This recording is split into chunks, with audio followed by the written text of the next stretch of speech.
कश्मीर से कन्याकुमारी तक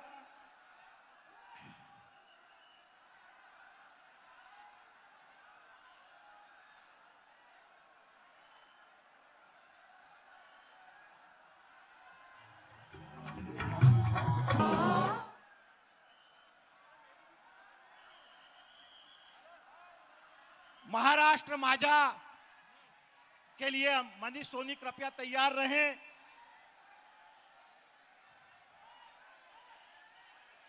एक हलचल वातावरण में मच गई। राहुल जी, हमारे माननीय सांसद प्रशांत पडोले जी, हेलो, मनीष जी कृपया रुकिए, मनीष जी कृपया रुकिए, कृपया शांति बनाए रखें।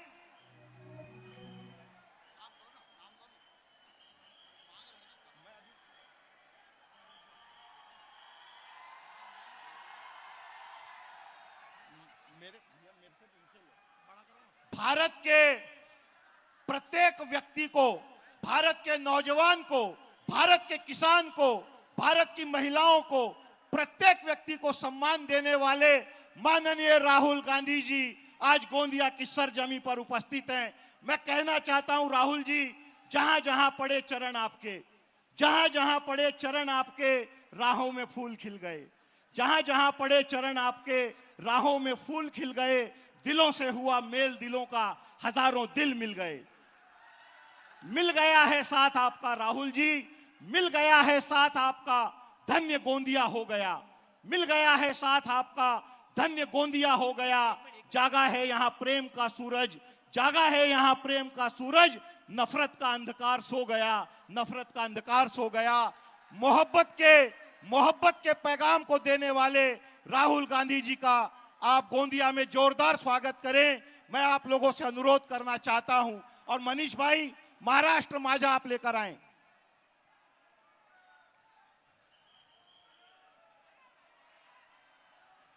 महाराष्ट्र माझा गर्जा, महाराष्ट्र माझा, भारत माता की।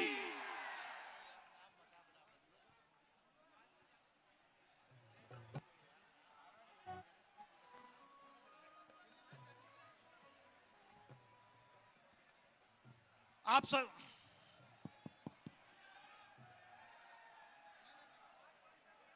कृपया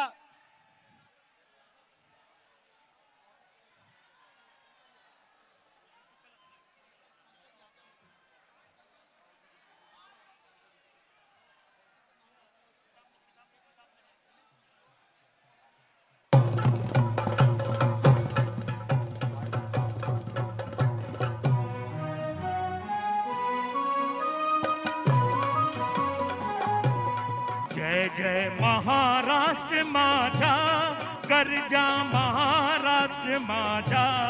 जय जय महाराष्ट्र माझा गर्जा, महाराष्ट्र माझा। जय जय महाराष्ट्र माझा गर्जा, महाराष्ट्र माझा। जो महाराष्ट्र से प्यार करते हैं वो सभी गाएंगे मेरे साथ। रेवा वरदा कृष्ण कोयना भद्र गोदावरी, रेवा वरदा कृष्ण कोयना भद्र गोदावरी। एक पणाचे भरती पाणी मातीच्या धागरी, एक पणाचे भरती पाणी मातीच्या धागरी। भीमतळ्याचे तट्टानाया, तट्टानाया, तट्टानाया। भीमतळाचे तट्टानाया, यमुनेचे पाणी पाझा। महाराष्ट्र माझा, जय जय महाराष्ट्र माझा गर्जा, महाराष्ट्र माझा। भारत माता की। भीतीन आमा तुझी मुडी गणगण्यारा नभा, भीतीन आमा तुझी मुडी ही गणगणाच्या नभा आसमानाच्या सुलतानीला जबाब देती जिभा आसमानाच्या सुलतानीला जबाब देती जिभा सहित राजा सिंह गरजतो सहित राजा सिंह गरजतो शिव शंभू राजा दरी दरीतून नांद गुंजला महाराष्ट्र माझा जय जय महाराष्ट्र माझा गर्जा महाराष्ट्र माझा भारत माता की धन्यवाद धन्यवाद मनीष सोनी जी। छातीवरी कोरडी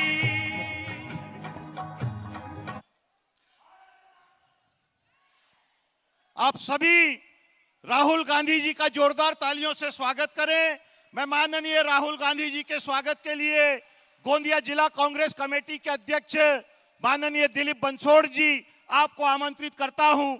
आप यहां राहुल गांधी जी का स्वागत करें। भंडारा जिला कांग्रेस कमेटी के अध्यक्ष माननीय मोहन पंचभाई जी आप राहुल गांधी जी का स्वागत करें। माननीय रमेश कुथे जी पूर्व विधायक गोंदिया आप राहुल गांधी जी का स्वागत करें। माननीय पंकज यादव जी गोंदिया जिला शिवसेना अध्यक्ष आप राहुल गांधी जी का स्वागत करें।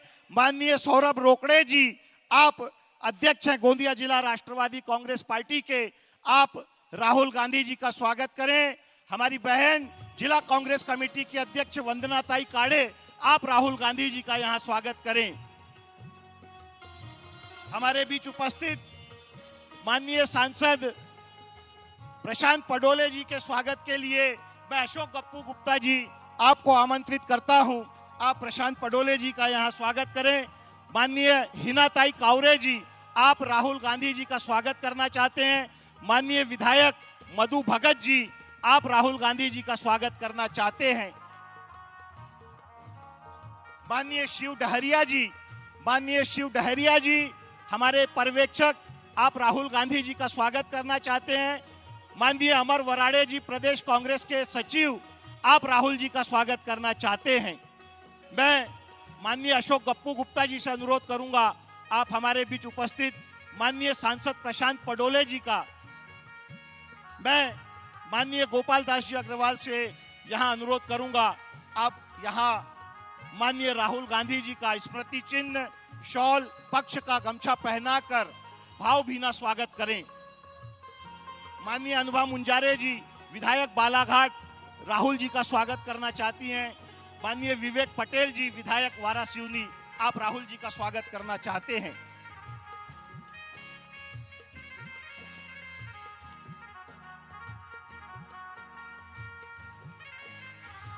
माननीय गोपाल दास जी अग्रवाल आप यहां राहुल जी का स्वागत करें। और अब मैं स्वागत भाषण के लिए माननीय गोपाल दास जी अग्रवाल को यहां आमंत्रित करता हूं। आप सभी की आकांक्षाओं के प्रतीक हमारे नेता गोपाल दास जी आपको संबोधित करने आ रहे हैं। जिंदाबाद जिंदाबाद जिंदाबाद जिंदाबाद।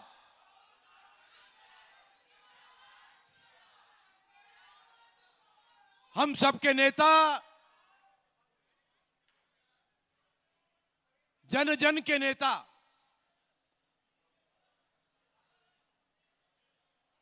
जिन पर आज पूरे देश को विश्वास है, लोकतंत्र की सजग प्रहरी के रूप में राहुल जी ने जो पहचान बनाई है वो आज राहुल जी हमारे बीच यहां उपस्थित है। मैं मेरी इस कर्म भूमि पर उनका हृदय से स्वागत करता हूं, उनका बार बार अभिनंदन करना चाहता हूं। आज की सभा में उपस्थित हमारे क्षेत्र के आदरणीय सांसद प्रशांत पडोले जी, मंच पर उपस्थित हमारे बगल के मध्य प्रदेश के सारे विधायकगण, माजी विधायक रमेश कुथे जी, जिला कांग्रेस के सम्माननीय अध्यक्ष और हमारे मोरगांव अर्जुनी क्षेत्र के उम्मीदवार दिलीप भाऊ बंसोड़ जी। मंच बहुत बड़ा है, मैं सभी का नाम नहीं ले सकता, लेकिन राहुल जी पर विश्वास रखने वाले सभी हमारे मान्यवर और पूरी इस गोंदिया क्षेत्र की जिले की जनता आज की उपस्थिति ने आप सबका प्यार, आप सबका आशीर्वाद राहुल जी के साथ है, इस बात को प्रमाणित किया है। राहुल जी मेरा इस कांग्रेस के साथ में 50 साल का एक लंबा रिश्ता रहा।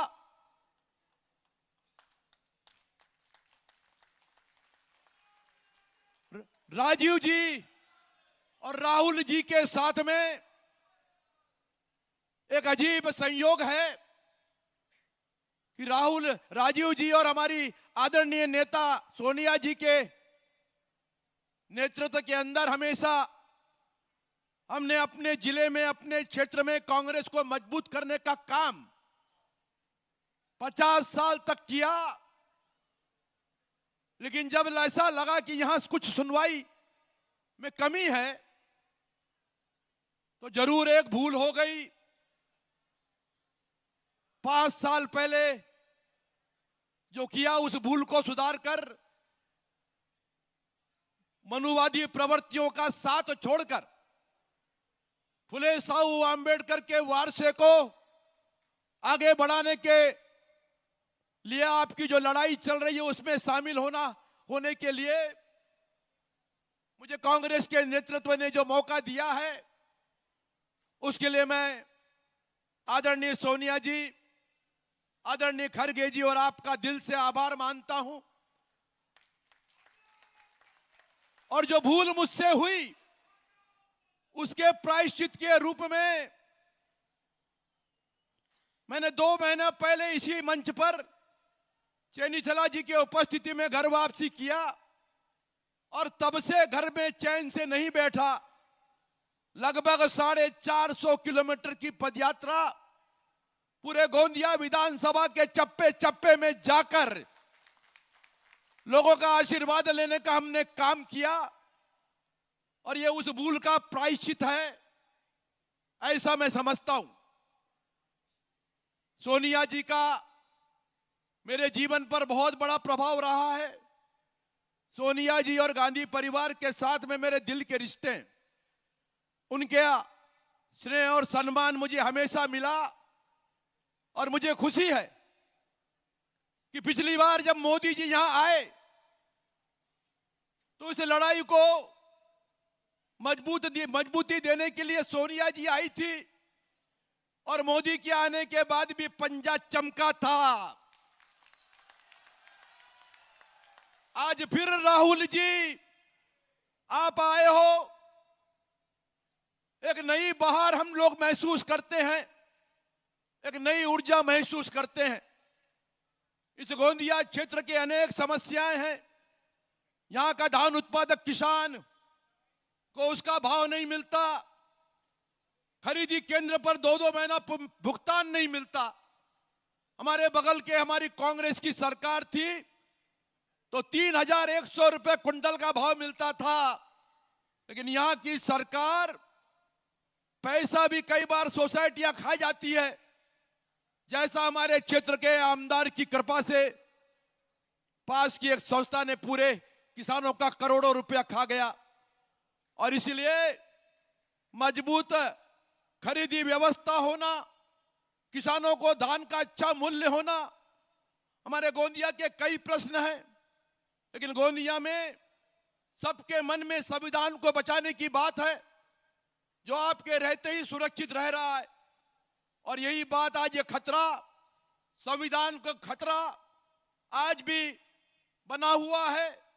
और इसलिए मैं मेरे क्षेत्र की जनता को यह कहना चाहता हूं कि राहुल जी के नेतृत्व में उस 56 इंची के छाती वाले के साथ मजबूती के साथ अगर कोई लड़ा है तो वो सिर्फ और सिर्फ राहुल गांधी है,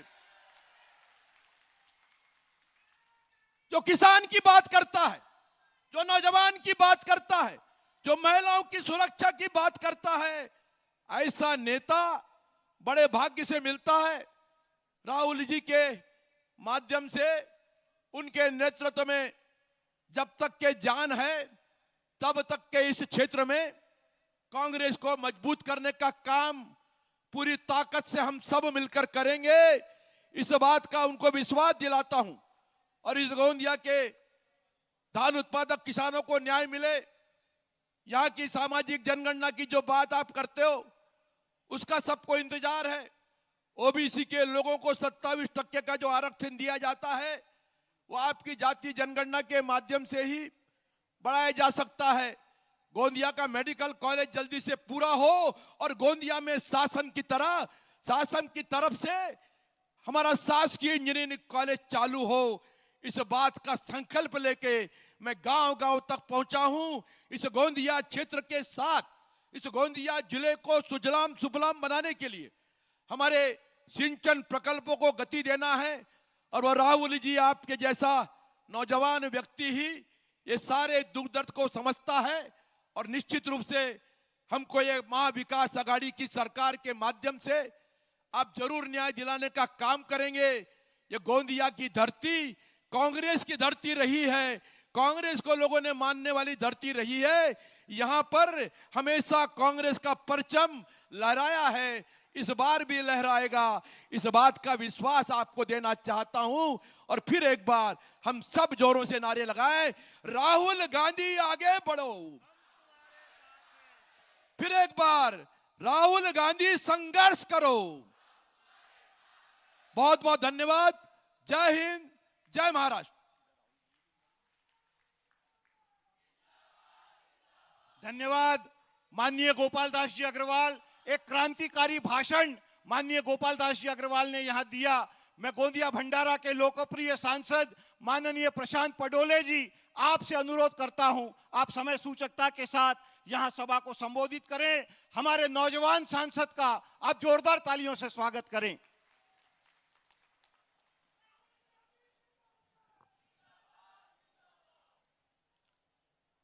बोलो भारत माता की। महाविकास आघाडीचा, राहुल गांधीजींचा, नाना भाऊंचा। आवाज ही नहीं आ रही आपकी। ये गोंदिया की धरती से इतने मावड़े उठ के बैठे हैं और आवाज ही नहीं है। राहुल गांधी, महाविकास आघाडीचा।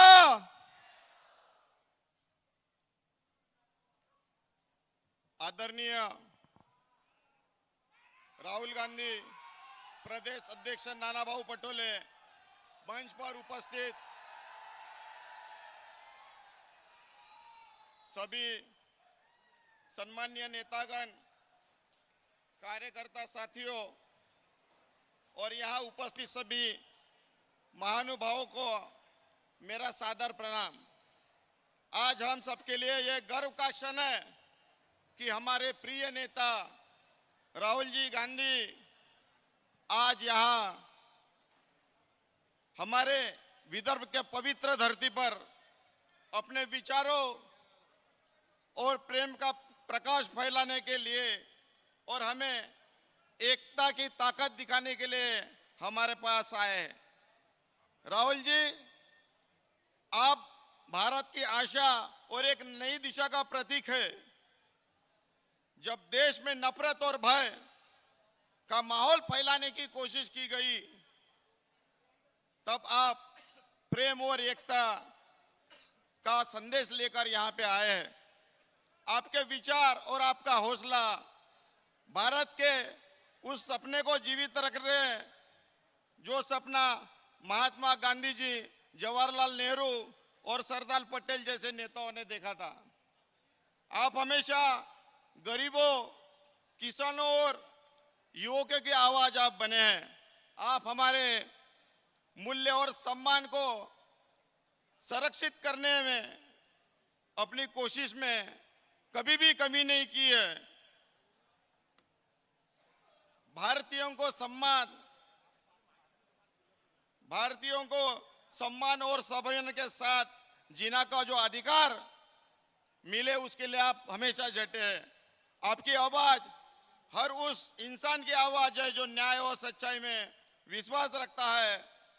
हमारा भारतीय समाज आज एक ऐसे मोड़ पे खड़ा है जहां देश के युवाओं के आपके जैसे प्रेरणा स्रोत की आज आप यहाँ के युवकों को जरूरत है। आप एक प्रेरणा स्रोत हो। आपके आदर्श और संघर्ष से प्रेरणा लेकर हम आगे बढ़ेंगे और भारत को एक सुंदर, समृद्ध और शांति का देश बनाएंगे। राहुल जी के नेतृत्व में नाना भाऊ पटोले के समर्थन में हम सभी को यह विश्वास है कि महाराष्ट्र में न्याय, विकास और सच्चाई की विजय होंगी। हर दिल में जलाएंगे बदलाव की लो, राहुल जी का साथ लेकर बढ़ेंगे कदम दो, हर चुनौती को मिलकर करेंगे पार, महाविकास आघाड़ी की जीत का करेंगे साकार। राहुल गांधी जी और नानाभाऊ पटोले जी के संबंधों में वो मिठास है जो एक सच्चे नेता और एक सच्चे सफाई के बीच में होना चाहिए। दोनों ने हमेशा एक दूसरे का साथ कंधे से कंधा मिलाकर इस राज्य को हर कोने में महाविकास आघाड़ी के विचारों को पहुंचाने का इन्होंने कार्य किया है। नाना भाव ने न केवल राहुल गांधी जी के विचारों को यहाँ लोगों तक पहुंचाया है, बल्कि उनके समर्थन से हमारे पार्टी की नींव भी और मजबूत हो गई है। जो निकले थे सच की राह पर, उसके साथ है पूरा महाराष्ट्र खड़ा। इस बार की जीत हमारी होगा सपना साकार, हमारी जिम्मेदारी होगी। चुनाव का यह समय हम सभी के लिए बड़ी जिम्मेदारी लेकर आया है। महाविकास आघाड़ी का लक्ष्य केवल सत्ता को प्राप्त करना नहीं, बल्कि उस शक्ति का उपयोग हर समाज, हर वर्ग के उत्थान के लिए करना है।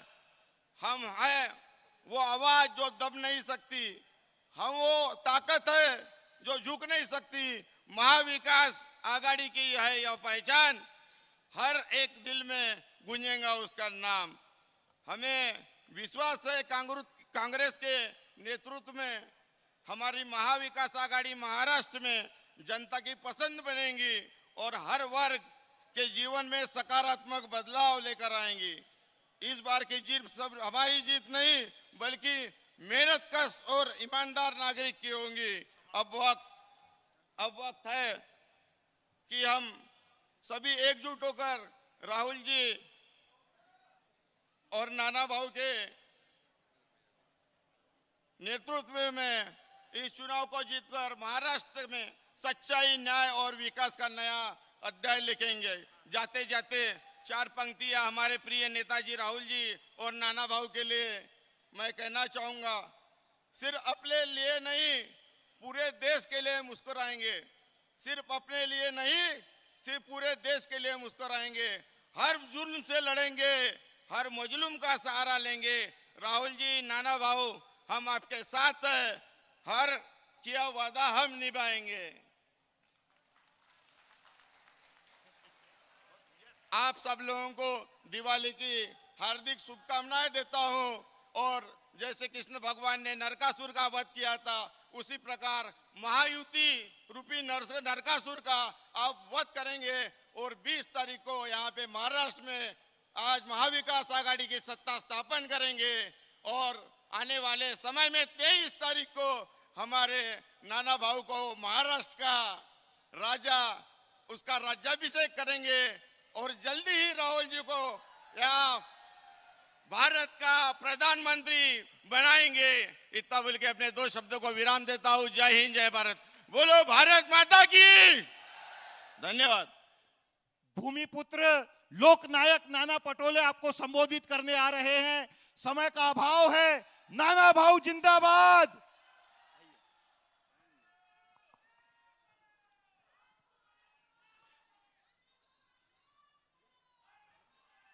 मैं आपको आगे बढ़ाने के लिए आया हूं। हमारे देश के जननायक,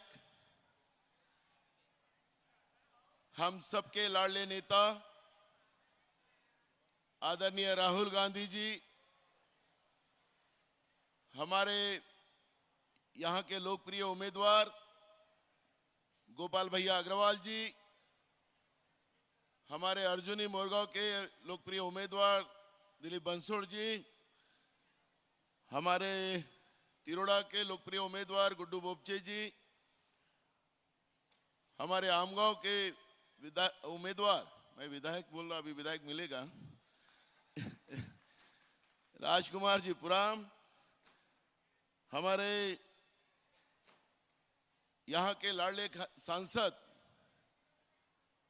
हमारे डॉक्टर प्रशांत पडोले जी, हमारे बड़े भाई और यहाँ के लाडले माजी विधायक रमेश जी कुथे, हमारे गोरेगांव तिरोड़ा के माजी विधायक खुशहाल बोपचे जी, मैं सभी का नाम न लेते हुए, मंच बड़ा है, राहुल जी को भी और दूसरी सभा है इसलिए मैं ज्यादा समय नहीं लेते हुए, उपस्थित मेरी माता बहना, हमारे बुजुर्ग, हमारे युवा साथी और पत्रकार बंधू, मी मराठी आणि हिंदी दोन्हीतही भाषण करेल. म्हणजे खरं तर महाराष्ट्रामध्ये आज जे काही वातावरण आहे, मी आता उत्तर महाराष्ट्र, पश्चिम महाराष्ट्र, मराठवाडा आणि आज पश्चिम विदर्भ करून मी इथं आलेलो आहो. आणि महाराष्ट्रामध्ये सगळीकडे महाविकास आघाडीच निवडून येईल. जनतेचा प्रतिसाद मोठ्या प्रमाणात पूर्ण महाराष्ट्रामध्ये आहे. आणि येत्या 23 तारखेला जो निकाल येईल तो महाविकास आघाडीच्याच बाजूने येईल, अशा पद्धतीचं संपूर्ण वातावरण महाराष्ट्रात आहे. भारतीय जनता पार्टीच्या बद्दलची भयानक चीड महाराष्ट्राच्या जनतेच्या मनात आहे. दुसऱ्याची घरं फोडून आपली घरं सजवायला निघालीत. महाराष्ट्राच्या शेतकऱ्याला बर्बाद केलं. महाराष्ट्राच्या युवांना, तरुणांना बेरोजगारी शिवाय दुसरं काही दिलं नाही. महागाई आकाशाच्या पार करून गरिबालाही जगणं मुश्किल केलं, अशी परिस्थिती आज महाराष्ट्रात. शाहू फुले आंबेडकर विचाराला माती मोल करण्याचं पाप यांनी केलं आणि भ्रष्टाचाराच्या ज्या सीमा ओलांडून टाकल्या. म्हणजे आता कामठ्यावरून आपण गोंदियाला यायचं, त्या रस्त्याचाही ठेका, परवा गडकरी इकडे येऊन गेले. कधी कधी गडकरी फार प्रामाणिक बोलतात. गडकरी जी ने परसों कहा था कि यहाँ के विधायक ही ठेकेदार हैं,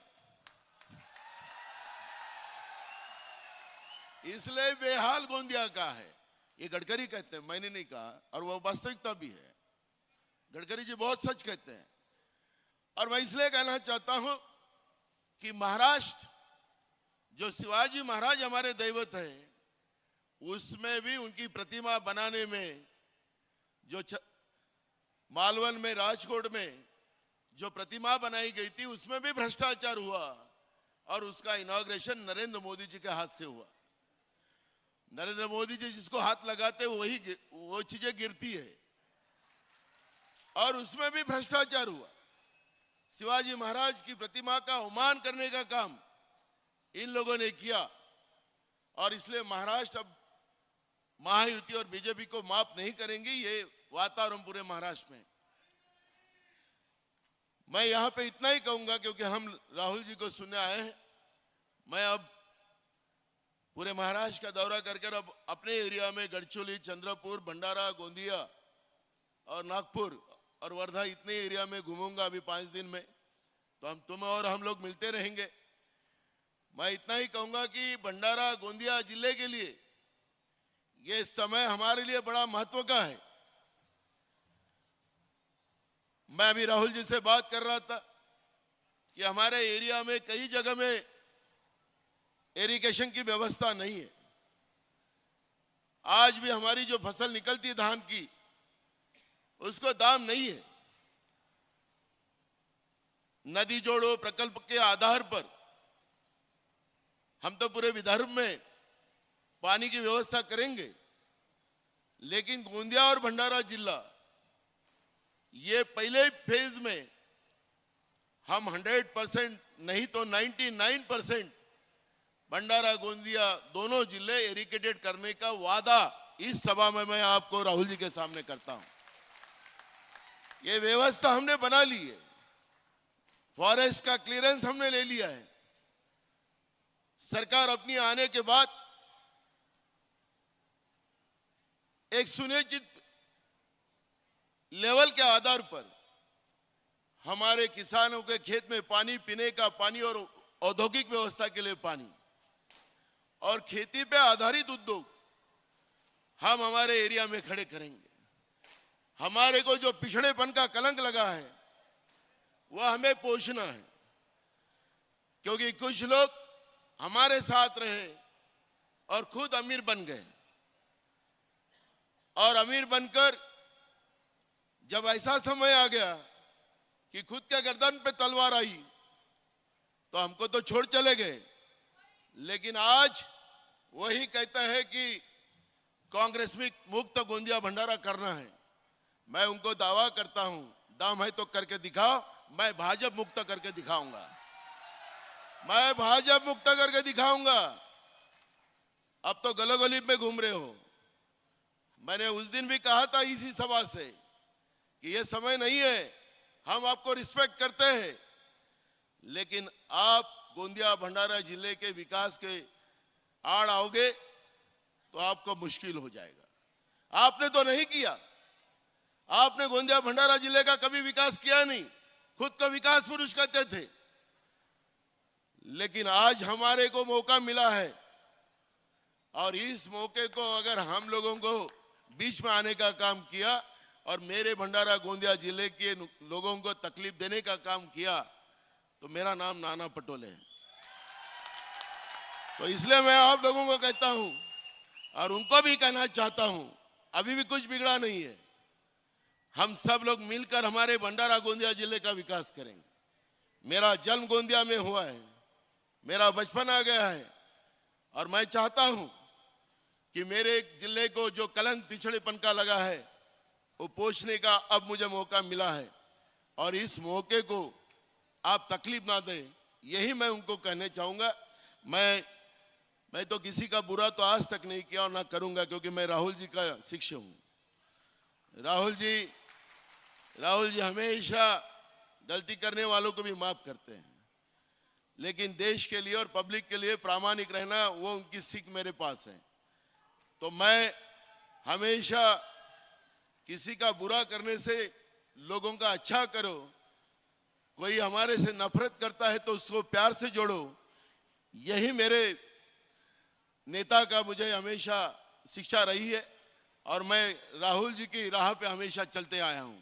एक इंसान भी मुझे गोंदिया भंडारा में दिखाई कि नाना पटोले ने इसका बुरा किया। हमने सबका भला करने की सोची है और हमारे जिले के विकास की जो बात होती है, सर ये हमारा गोंदिया, कुछ लोग मुट्ठी भर लोग बहुत पैसे वाले हैं, लेकिन यहाँ पर आज भी ऐसी परिस्थिति है कि ये शहर का विकास नहीं। अभी आप तो आते समय तो आपको झटके लगे ही होंगे, तो ये बहुत ही बुरा करके रखा। मैं चाहता हूं कि हमारा जिला बहुत अच्छा है, लोग अच्छे यहाँ पे मेहनत करने वाले लोग, लेकिन जो जिनके हाथ में पहले के जमाने में आपने लीडरशिप दी थी वो आज हमारे साथ नहीं है। वो तलवार तो आपको मालूम है। तो वो लोगों ने हमेशा हमको दबाया रखा है। ये गोपाल भैया भी उनके डर से भाग गए। बहुत लोगों का तकलीफ, वो दिलीप बंसोड़ भी सब हम लोगों का हाल बेहाल हो गया। अब आपके आने के बाद हम लोग एकदम ताकत के साथ लड़ो। तो ये जो स्थितियां है, इस स्थिति को बदलने का काम हमने किया है। जनता का विश्वास आज हमारे पे यहाँ पर है, आपके साथ है और मैं आपको विश्वास के साथ कहता हूं कि गोंदिया भंडारा जिले का जो सर्वांगीण विकास का सपना तुमने हमने मिलकर देखा है वो पूरा करने का वादा तुम्हारा बेटा, तुम्हारा भाई यहाँ पे करता है। मैं इतना ही कहता हूं। मैं हमारे नेता और जननायक राहुल जी और आपके बीच में ज्यादा समय नहीं रहते हुए मेरे 2 शब्द पूरे करता हूं। धन्यवाद। धन्यवाद नाना पटोले जी। देश की आवाज, सामान्य किसान की आवाज, मजदूर की आवाज, नौजवान की आवाज राहुल गांधी जी संबोधित करने आ रहे हैं।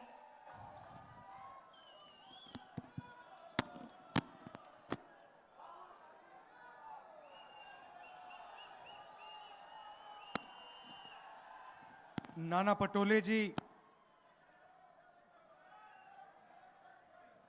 डॉक्टर प्रशांत पटोले जी, पंकज यादव जी, सौरभ रुकाडे जी, अमर वरादे जी, रमेश खूटे जी, कुशल बोपचे जी, हमारे कैंडिडेट्स गोपाल अग्रवाल जी, दिलीप बंसोड़ जी, रवि बोपचे जी, राजकुमार पूरम जी, स्टेज पे गठबंधन के वरिष्ठ नेता,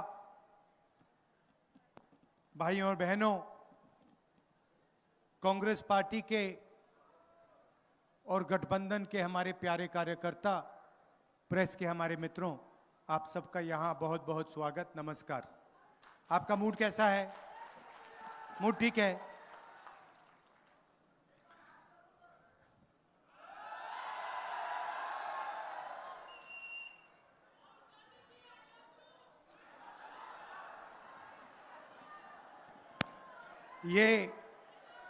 ये लव यू शब्द जो है, ये भारत जोड़ो यात्रा के बाद जब मैंने कहा कि नफरत के बाजार में मोहब्बत की दुकान खोलनी है, तो ये तब से चला है। और अजीब सी बात है, क्योंकि ये बहुत जरूरी शब्द है, इसका सब लोग प्रयोग करते हैं, मगर राजनीति में यह शब्द गायब था। राजनीति में सिर्फ नफरत, हिंसा, गुस्सा, ये चीजें फैलाई जा रही थी। तो इसलिए हमने सोचा कि देखिए, अगर दूसरे साइड ने नफरत का ठेका ले रखा है, तो हम मोहब्बत का ठेका ले लेते हैं, और उसमें फायदा भी है। क्योंकि नफरत को आप जानते हो, भाई भाई से लड़ता है, नफरत को नफरत नहीं काट सकती है। सही बात है, गलत बात है? कोई आपसे नफरत करता है, आप उससे जाके और नफरत करो तो बात नहीं कटती। मगर कोई भी आपसे नफरत करे और आपने उसे मोहब्बत दिखा दी, नफरत कट जाती है, खत्म हो जाती है।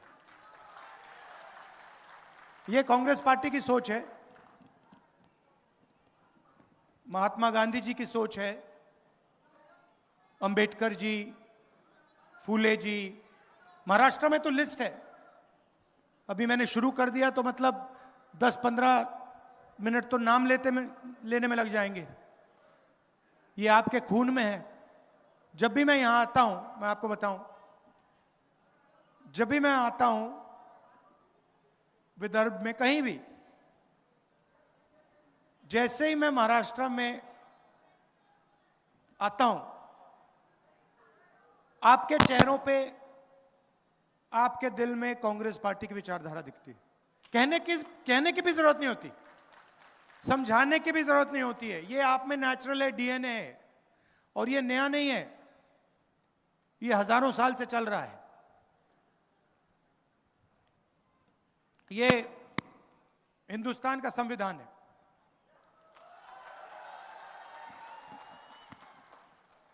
मोदी जी कहते हैं कि लाल रंग वाला संविधान दिखा रहा हूं। मतलब इसके अंदर जो लिखा है, ये आजादी के समय की बातें नहीं है। मैं आपसे पूछता हूं, क्या इस संविधान में फूले जी की सोच नहीं है? अंबेडकर जी की सोच है? बुद्ध भगवान की सोच है? नारायण गुरु, बसवना, इनकी सोच नहीं है क्या? तो ये हजारों साल पुरानी किताब है, हजारों साल पुरानी किताब है। इसके अंदर जो है ये हजारों साल पुरानी सोच है। क्या शिवाजी महाराज ने इसके खिलाफ बात बोली थी क्या? जो शिवाजी महाराज कहते थे वो इसके अंदर है। संतों की सोच है, एकता है इसमें, मोहब्बत है इसमें, समानता है इसमें, हर धर्म का आदर है इसमें। इसमें कहीं लिखा हुआ है क्या कि हमें एक दूसरे को मारना चाहिए, गाली देनी चाहिए? इसमें लिखा है क्या? मुझे दिखा दो कहां लिखा है इसमें, मुझे दिखा दो इसमें कहां लिखा है कि गरीब लोगों को दबाया जाना चाहिए, किसानों को सही दाम नहीं दिया जाना चाहिए? इसमें कहां लिखा है? हाँ, तो प्रधानमंत्री जी ने इस किताब को, मैं गारंटी लिख के कह रहा हूं, प्रधानमंत्री जी ने इस किताब को पढ़ा तक नहीं है।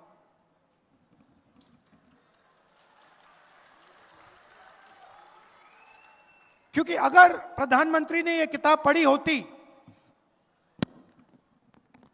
तो जो इस किताब के अंदर लिखा है उसकी रिस्पेक्ट करते।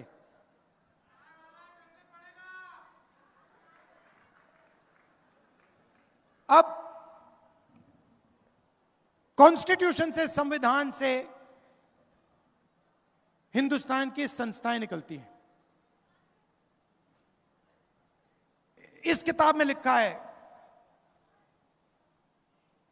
कि एक व्यक्ति को एक वोट मिलना चाहिए, इसमें लिखा है।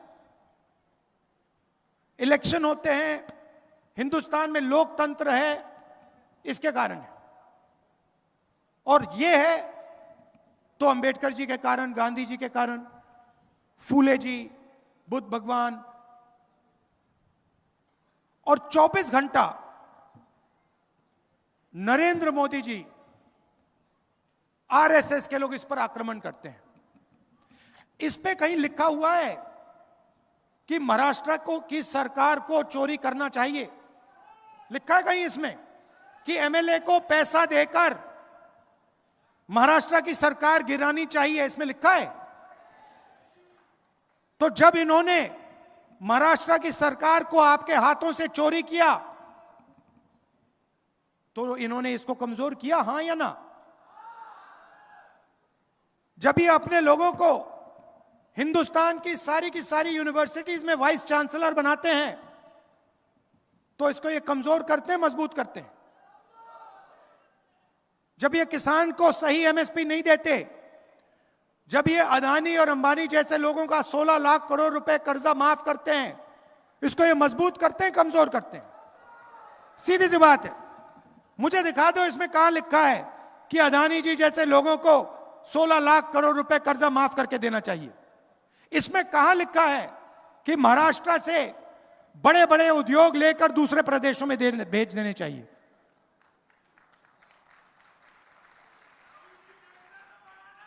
तो 24 घंटा नरेंद्र मोदी, आरएसएस, बीजेपी के लोग इसको खत्म करने में लगे हुए हैं।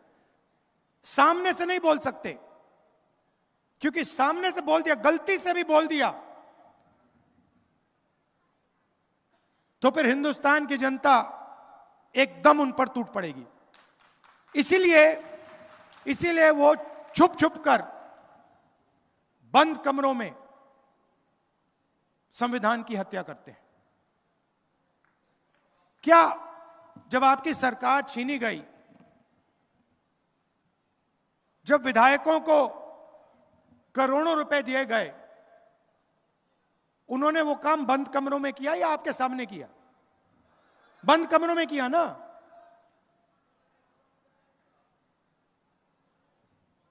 यहां पे धान के किसान, महाराष्ट्र में सोयाबीन, कपास, मैं आपसे पूछना चाहता हूं,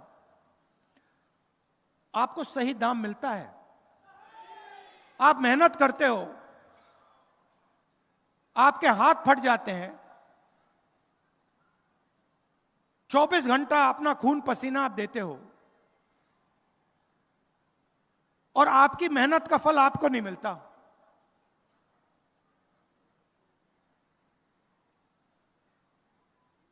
अदानी जी के हाथ नहीं फटते, मैंने हाथ कभी मिलाए नहीं है, मगर मैं जानता हूं बिल्कुल मुलायम मुलायम हाथ होंगे उनके।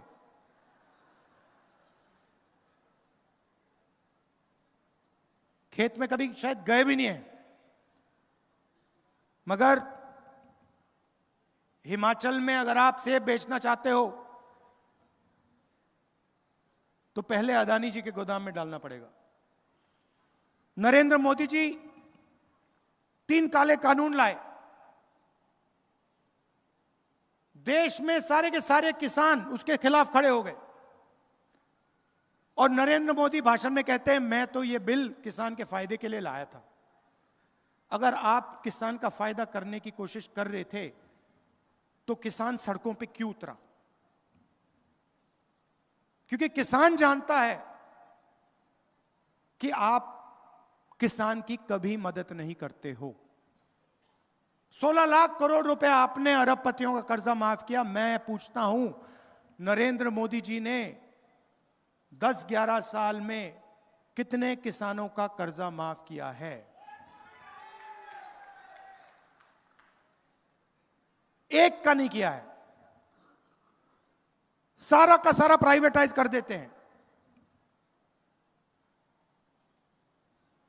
आस्ते आस्ते शुरू किया, पहले हिंदुस्तान के पोर्ट पकड़ा दिए, उसके बाद एयरपोर्ट,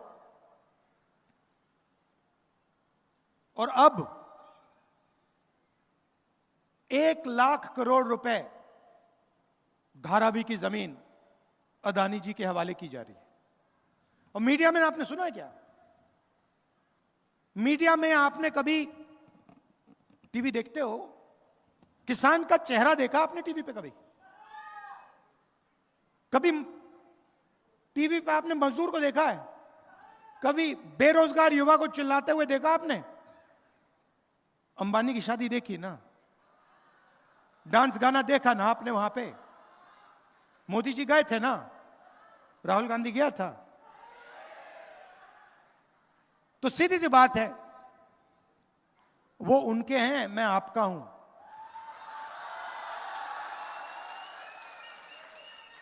और आप देख लेना, आज शाम को मीडिया में, अदानी अंबानी वाली मीडिया में, मेरा भाषण आपको 10 सेकंड के लिए दिखेगा, और फिर 23 घंटे नरेंद्र मोदी, नरेंद्र मोदी, नरेंद्र मोदी, नरेंद्र मोदी।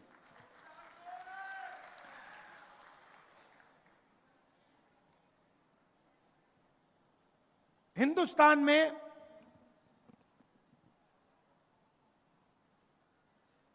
%15 दलित आबादी है, 8% आदिवासी हैं। आप जानते हो पिछड़े वर्ग के लोग कितने हैं? 15% दलित, 8% आदिवासी। आप मुझे बता सकते हो कितने हैं पिछड़े वर्ग के लोग? कोई नहीं जानता। कोई कहता है 52, कोई कहता है 50, कोई कहता है 55। सब जानते हैं कि ओबीसी पिछड़ा वर्ग काफी है, मगर कितने हैं कोई नहीं जानता। आप ओबीसी को, दलित को, आदिवासी को, माइनॉरिटी को जोड़ दो, 90% आबादी बनती है। 90%। हिंदुस्तान के कम से कम 50%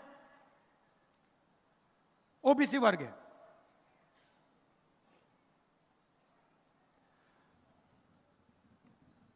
और 24 घंटा नरेंद्र मोदी जी अपने आप को ओबीसी कहते हैं, सुना आपने? ओबीसी, मैं ओबीसी हूं, जहां भी जाते हैं मैं ओबीसी हूं, ओबीसी का अपमान हो गया। सबसे बड़ा ओबीसी का अपमान मैं आपको बताता हूं। आप सब जीएसटी देते हो, सबसे ज्यादा जीएसटी हिंदुस्तान के गरीब लोग देते हैं, मतलब 90% देता है। जितनी जीएसटी हिंदुस्तान का सबसे गरीब व्यक्ति देता है, उतनी ही जीएसटी अदानी देता है। 1 लीटर पेट्रोल गरीब किसान खरीदता है, शर्ट पैंट गरीब किसान खरीदता है, ढाबे में गरीब किसान खाना खाता है, मिठाई की दुकान में गरीब मिठाई खरीदता है। जितनी जीएसटी वो देता है, उतनी ही जीएसटी अदानी देता है। मतलब सबसे ज्यादा जीएसटी पिछड़े वर्ग के जेब से निकलती है, दलितों के जेब से निकलती है, आदिवासियों के जेब से निकलती है। सच्चाई है ये। अदानी जीएसटी नहीं देता, आप देते हो। ये जीएसटी का पूरा पैसा हिंदुस्तान की सरकार के पास जाता है। और आपने देखा होगा, हर साल फाइनेंस मिनिस्टर आती है लोकसभा में, छोटा सा ब्रीफ केस लेके आती है, खोल देती है और बजट पेश करती है। देखा आपने? बजट जो आपका धन है वो बांटा जा रहा है, वो बजट है। बजट को 90 अफसर बनाते हैं। फाइनेंस मिनिस्ट्री में, डिफेंस मिनिस्ट्री में, फाइनेंस मिनिस्टर के ऑफिस में, प्रधानमंत्री के ऑफिस में 90 लोग बजट बनाते हैं। मतलब 90 लोग तय करते हैं कि हिंदुस्तान के पिछड़े वर्ग का, दलित का, आदिवासी का पैसा कैसे खर्च होगा। यह अंबानी का पैसा नहीं है, यह अदानी का पैसा नहीं है, यह आपका है। आप रोज देते हो, आपको शायद पता भी नहीं लगता। यह आपने शर्ट खरीदी 18%, जूते खरीदे 18%, खाना खाया 18%, किसान मेहनत कर रहा है 18%, फावड़ा खरीदा 18%, 20%, 28%, 15%, जाता रहता है, निकलता रहता है, अंत में वहां पहुंचता है।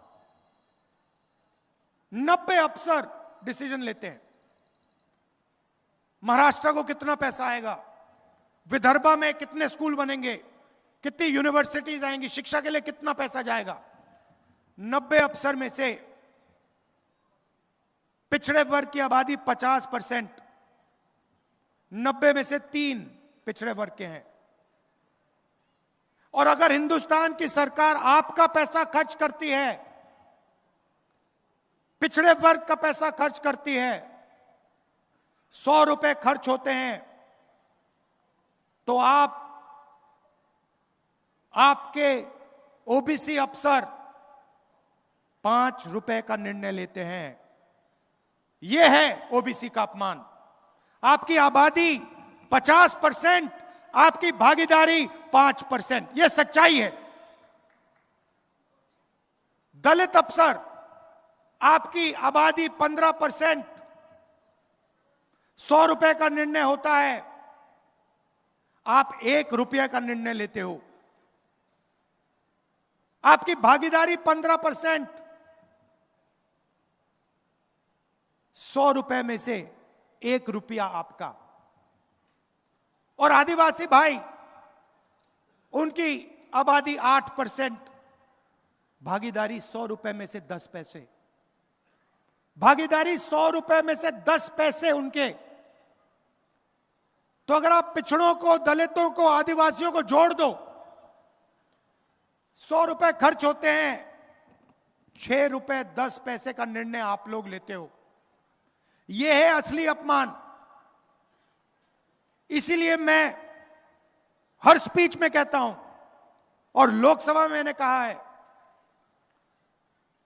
कि लोकसभा में कांग्रेस पार्टी दो काम तो करके दिखाएगी। पहला काम, जाति जनगणना, कि इस देश के हर दलित को, हर आदिवासी को, हर पिछड़े वर्ग के व्यक्ति को पता लग जाए कि उसके जेब में से कितनी चोरी हो रही है और कैसे हो रही है।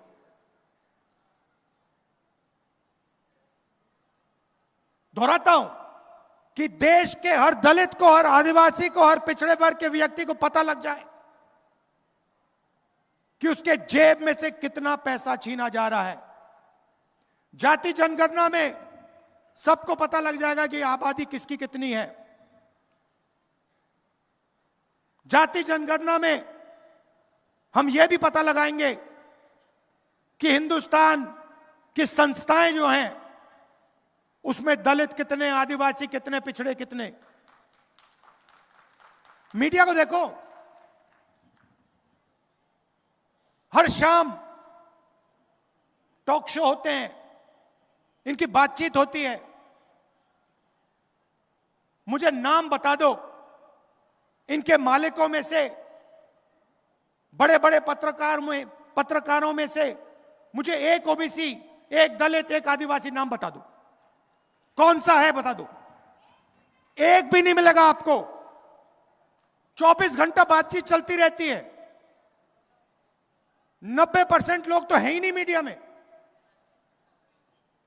हिंदुस्तान की सबसे बड़ी कंपनियों की बात करो, 200 सबसे बड़ी कंपनियों की लिस्ट निकालो, उनके मालिकों की लिस्ट निकालो, मुझे दिखा दो उनमें ओबीसी कौन है, दलित कौन है, पिछड़े वर्ग का आदिवासी कौन है। कोई नहीं है, एक नहीं है। अदानी जी की कंपनी की लिस्ट दिखा दूंगा आपको, मैनेजमेंट की लिस्ट दिखा दूंगा, उसमें एक आपको ओबीसी नहीं मिलेगा, एक दलित नहीं मिलेगा, एक पिछड़ा वर्ग का नहीं मिलेगा। करोड़ों रुपए की सैलरी होती है, मगर उसमें एक दलित नहीं, एक आदिवासी नहीं, एक पिछड़ा नहीं। और गलती से एक आ गया तो उसको पीछे कमरे में बैठा देंगे। यही हालत जुडिशरी में। प्राइवेट अस्पतालों की बात करो, मुझे बता दो कौन से प्राइवेट अस्पताल का मालिक दलित वर्ग का है, आदिवासी वर्ग का है, पिछड़े वर्ग का है। नाम दे दो मुझे। और यही शिक्षा में बात है। Private college, private university, private अस्पताल, सारा का सारा प्राइवेट हो रहा है। पहले पब्लिक सेक्टर हुआ करता था, उसमें दलितों को, आदिवासियों को, पिछड़ों को जगह मिल जाती थी। आस्ते आस्ते वो सब बंद हो रहा है। इसलिए हमने कहा है भैया जाति जनगणना होगी, लोकसभा में होगी, राज्यसभा में पास होगी, हम करेंगे। कॉन्स्टिट्यूशन में लिखा है समानता होनी चाहिए, इसमें लिखा है, इसमें लिखा है हर व्यक्ति को एक वोट मिलना चाहिए, इसमें लिखा है समानता होनी चाहिए, इसमें लिखा है हिंदुस्तान की संस्थाएं हिंदुस्तान की जनता की संस्थाएं हैं, किसी एक व्यक्ति की नहीं है। तो पहला काम जाति जनगणना। दूसरा काम, ये जो 50% का बना रखा है, रिजर्वेशन का लिमिट लगा रखा है, इसको तोड़ के हम अलग कर देंगे, परे कर देंगे। हमें 90% वाला हिंदुस्तान चाहिए, जिसमें किसानों की रिस्पेक्ट हो, मजदूरों की रिस्पेक्ट हो, छोटे व्यापारियों की रिस्पेक्ट हो। आज 20-25 लोगों के पास हिंदुस्तान का पूरा धन है। छत्तीसगढ़ में हमने सरकार बनाई, हमने पहले ही वायदा कर दिया कि हम धान के लिए छत्तीसगढ़ के किसान को 3,000 रुपए देंगे, खत्म। और फिर चेक कर लो छत्तीसगढ़ के लोगों से जाके पूछ लो मिला या ना मिला। कर्नाटक में हमने कहा कर्जा माफ होगा, महालक्ष्मी योजना होगी, महिलाएं बस में फ्री जाएंगी, पता लगा लो हुआ या नहीं हुआ। तो मैंने मन बना लिया है, जितना पैसा नरेंद्र मोदी अरबपतियों को देगा, उतना पैसा हम महाराष्ट्र के किसानों को, मजदूरों को, गरीबों को देंगे। इसीलिए हमारी पहली योजना, यहां जो महिलाएं आई हैं आप अच्छी तरह सुन लीजिए, महालक्ष्मी योजना, हर महीने 3,000 रुपए आपके बैंक अकाउंट में खटाखट खटाखट खटाखट अंदर। और महाराष्ट्र में जब आप बस में जाएंगी, आपको अपने जेब से 1 रुपया नहीं देना पड़ेगा। किसानों को 3 लाख रुपए तक का कर्जा माफ होगा, और चाहे वो और आपकी प्रोक्योरमेंट होगी तो एमएसपी पे आपकी प्रोक्योरमेंट होगी। मैं जानता हूं कि चाहे धान के किसान हो, कपास या सोयाबीन, मैं जानता हूं आपके साथ क्या होता है, आपको सही दाम नहीं मिलता है। हमारी पूरी कोशिश होगी कि चाहे वो धान के किसान हो, सोयाबीन के किसान हो, कपास के किसान हो, आपको मार्केट में सही रेट मिले। हर गरीब व्यक्ति को 25 लाख रुपए का हेल्थ इंश्योरेंस हमारी सरकार देने जा रही है। जैसे मैंने कहा, सारे के सारे अस्पताल इन्होंने प्राइवेट कर दिए हैं। स्टेंट लगानी पड़ती है, इलाज करवाना पड़ता है। गरीब किसान हो, मजदूर हो, बेरोजगार युवा हो, लाखों रुपए लग जाते हैं। इसलिए हमारी योजना आपको 25 लाख रुपए तक हेल्थ इंश्योरेंस में ऑपरेशन करवाने के लिए, इलाज करवाने के लिए देगी। और आखिरी बात, नरेंद्र मोदी जी ने पूरे देश में बेरोजगारी फैला रखी है। ये इन्होंने जो नोटबंदी की, ये जो गलत जीएसटी इन्होंने लागू की, अरबपतियों का 16 लाख करोड़ रुपया इन्होंने कर्जा माफ किया है। इससे हिंदुस्तान की रोजगार की जो रीढ़ की हड्डी थी, ये टूट गई है। ये सच्चाई है। अदानी जी, अंबानी जी देश को रोजगार नहीं दे सकते हैं। देश को रोजगार छोटे व्यापारी, स्मॉल और मीडियम बिजनेस चलाने वाले, ये लोग देते हैं। और इन सब को नरेंद्र मोदी जी की पॉलिसीज ने खत्म कर दिया है। आज हालत यह है कि हिंदुस्तान अपने युवाओं को रोजगार नहीं दे सकता है। इसीलिए महाराष्ट्र के युवाओं को 4,000 रुपए अलाउंस हमारी सरकार देने जा रही है। और जो 2.5 लाख सरकारी नौकरियां हैं, जिनको बीजेपी की सरकार नहीं भरती है, उनको हम भर के आपके हवाले करने जा रहे हैं। अंत में मैं आपको याद दिलाना चाहता हूं कि यह विचारधारा की लड़ाई है, यह संविधान की लड़ाई है। और नरेंद्र मोदी जी, आरएसएस के लोग, बीजेपी के लोग इस संविधान को, अंबेडकर जी के संविधान को, गांधी जी के संविधान को खत्म करने में लगे हैं। सामने से नहीं करते हैं, बंद कमरों में करते हैं, सरकारों को गिराकर करते हैं, किसानों से धन छीनकर करते हैं, अरबपतियों को कर्जा माफ करके इस पर आक्रमण करते हैं। इसीलिए लड़ाई इसकी है, संविधान को बचाने की लड़ाई है। नफरत को मोहब्बत से हराने की लड़ाई है। यह मोहब्बत की किताब है, इसमें आप पढ़ लो, इसमें आपको नफरत कहीं नहीं मिलेगी। नफरत आपको बीजेपी के लोगों के दिल में मिलेगी, इस किताब में नहीं मिलेगी। कांग्रेस पार्टी के कार्यकर्ता के दिल में आपको कभी नहीं मिलेगी, कांग्रेस पार्टी के नेताओं के दिल में आपको कभी नहीं मिलेगी, इंडिया गठबंधन के नेताओं के दिल में आपको नफरत नहीं मिलेगी। यही लड़ाई है और ये आपके खून के अंदर है। ये संविधान, ये आपके डीएनए में है, ये आपके खून में है। और मैं जानता हूं, जो मैं आपसे कह रहा हूं आप समझ रहे हो। मैं जानता हूं कि आप हर रोज इस संविधान की रक्षा करते हो, नफरत को मोहब्बत से काटते हो।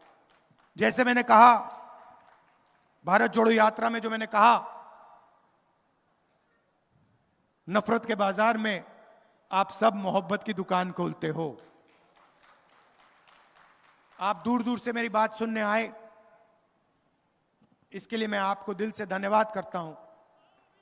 और अंत में फिर से कहता हूं कि हमें 10-15 लोगों का हिंदुस्तान नहीं चाहिए, हमें अरबपतियों का हिंदुस्तान नहीं चाहिए, हमें किसानों का, मजदूरों का, युवाओं का हिंदुस्तान चाहिए।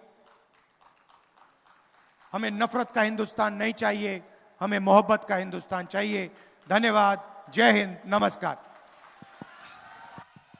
राहुल गांधी जी के विचारों का, देश में समानता के विचारों का आप जोरदार तालियां बजाकर स्वागत करें।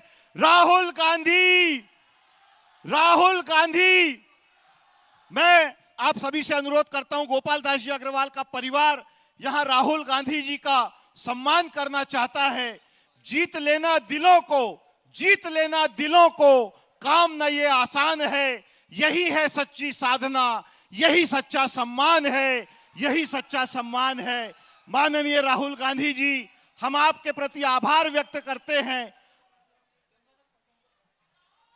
गंगाधर परशुराम जी का